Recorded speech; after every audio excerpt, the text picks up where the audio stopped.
Hey guys, here is lesson 9.6, problem solving, finding a rule. Our essential question for today is how can you use the strategy to solve a simpler problem to help you solve a problem with patterns? So I'm going to put my star next to my essential question and we're going to go ahead and get started.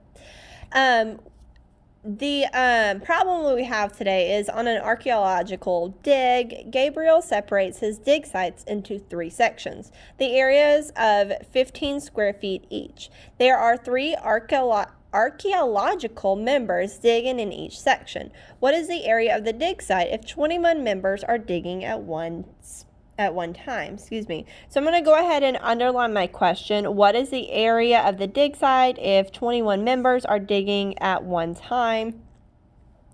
And I'm going to circle the areas 15 square feet each, and then 3 archaeological members digging in each section.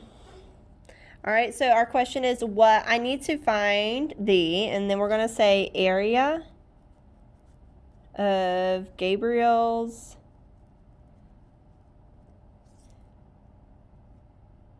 archaeological, if I can spell it right, dig site.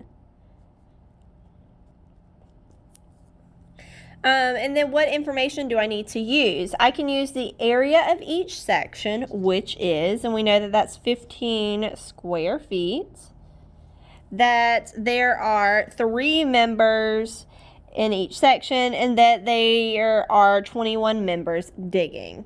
And it says, how will I use the information? I will use the information to search for patterns to solve a simpler problem. So I'm going to scoot this over just a little bit. Simpler problem, or a more simple problem. So in order to solve this, we are going to make this little data table with all of our information. So section 1, we're going to have 3, the number of members would be 3, and our area is 15 square feet each. Okay, and we did that up here.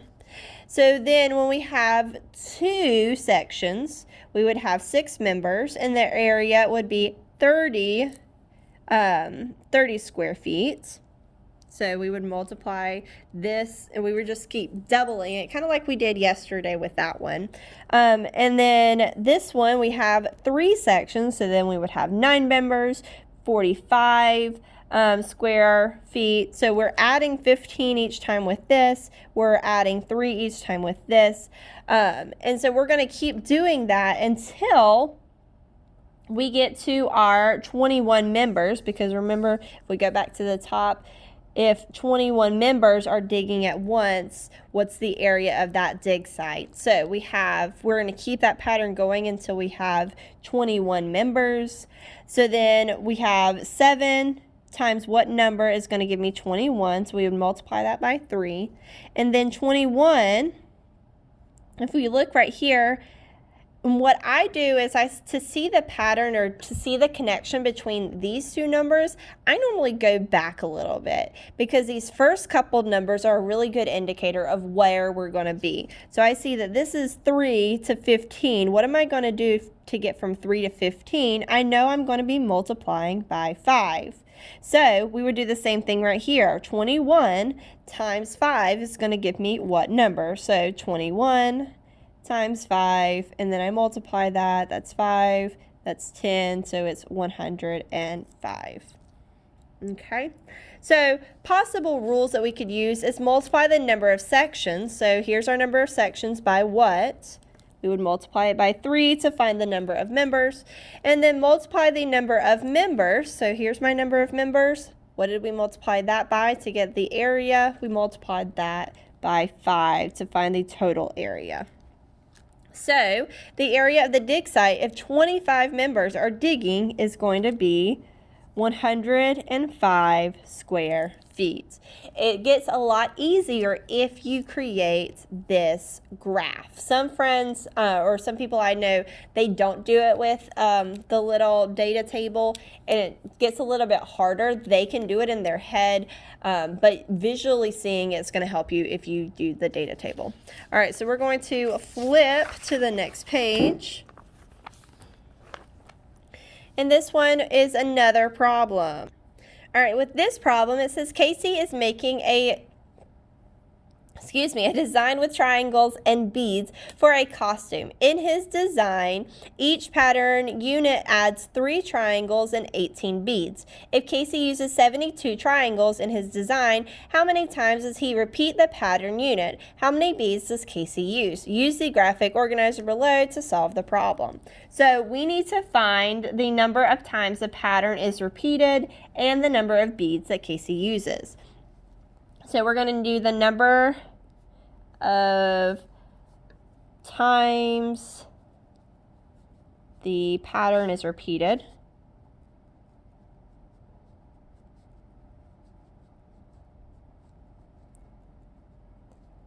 And so that's 1.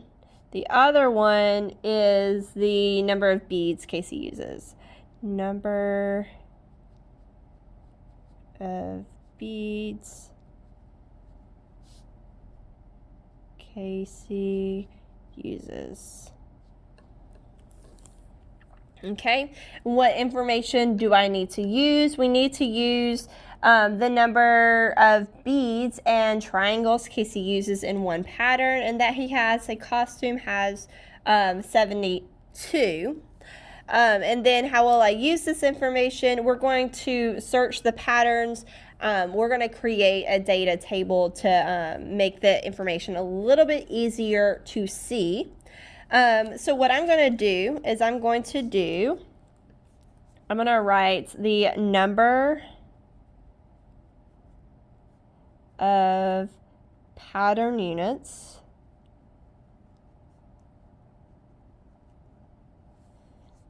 and so with this one I have 1, and I'm going to keep counting that. And then I have the number of triangles. So each one is going to have, if we go back to the top, he adds 3 triangles and 18 beads for each pattern. So here is the one pattern. It has 3 triangles. And then if we do the next one, the number of beads,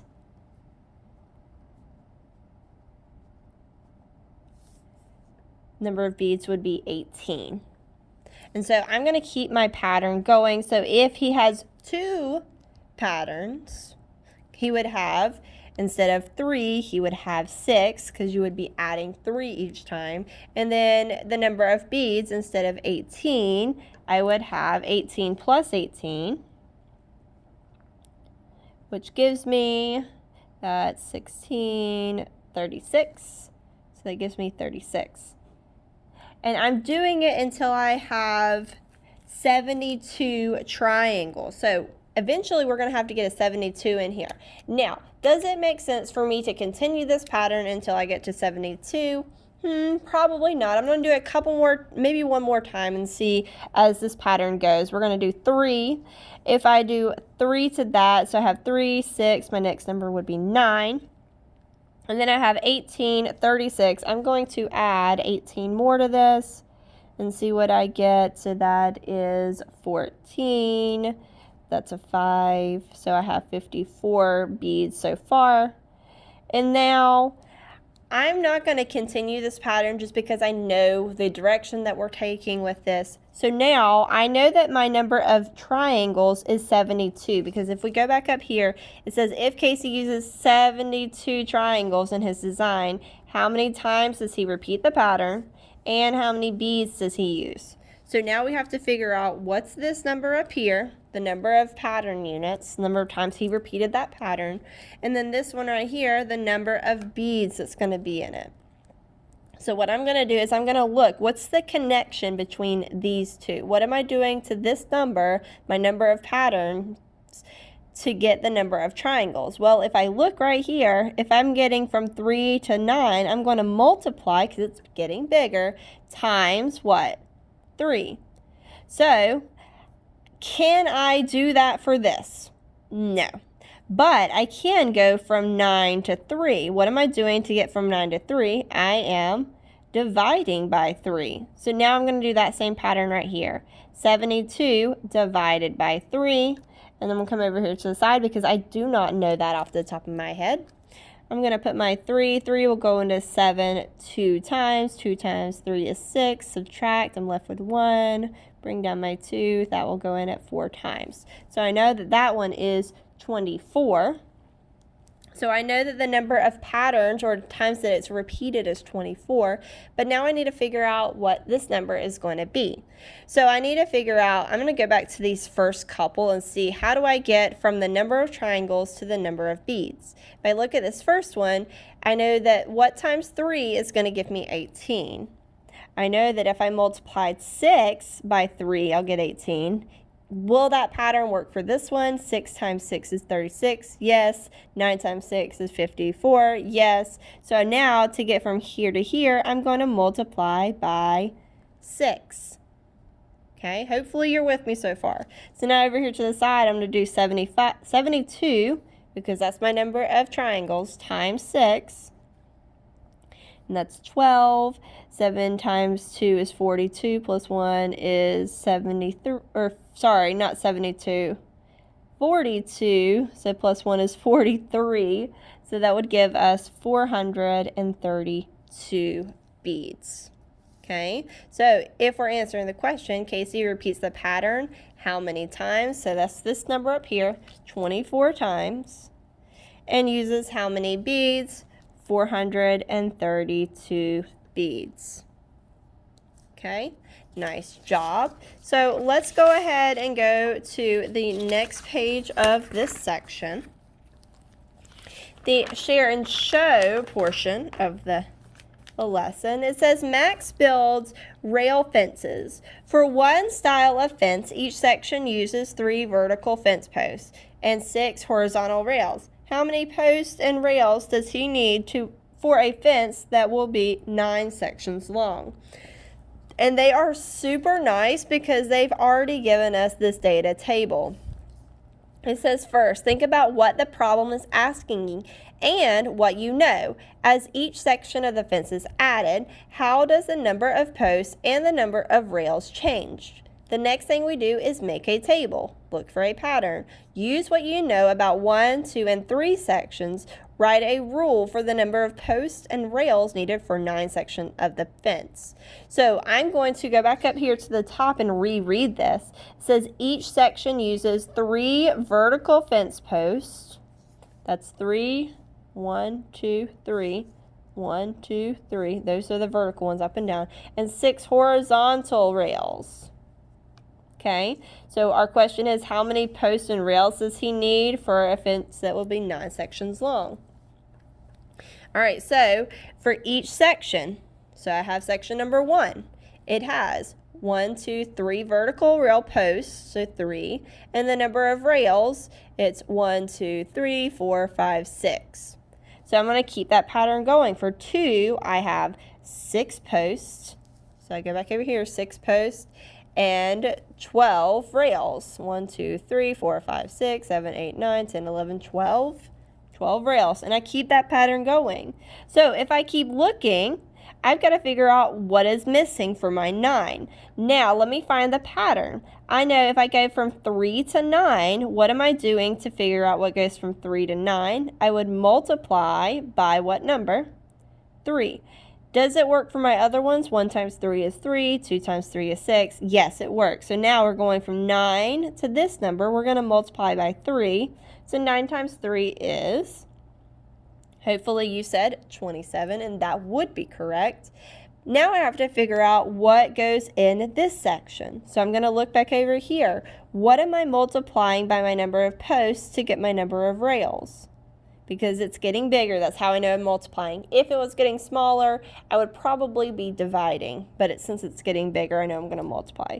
So I multiply 3 times what is going to give me 6, so times 2. Does that rule apply to all of them? 6 times 2 is 12, yes. 9 times 2 is 18, yes. Now we have to figure out 27 times 2. So over here, I'm going to write 27 times 2, and that's 14. Regroup my 1, 4, 5. So I have 54. So there's my answer, 54. Hopefully that makes sense. maybe it makes sense. If it doesn't make sense, come and see me so that I can maybe explain it a little bit better. But like I said, making the data table, it really does help. So what I want you to do is I want you to try on your own, because we've done several of these at this point, number 2, number 3, flip, number 4, and actually I want you to try number 5, try number 6, and do number 7. Okay, I don't know if I'm going to put these at the lesson check, but for sure 4 and 7 are going to be on the lesson check, so make sure you get those done. Like I said, if you need help, please come see me. Some of these might be like super easy. I know sometimes kids really struggle with these, but sometimes they're like super easy too. So make sure you come see me if you need help with it, and I will be there. Good luck, guys.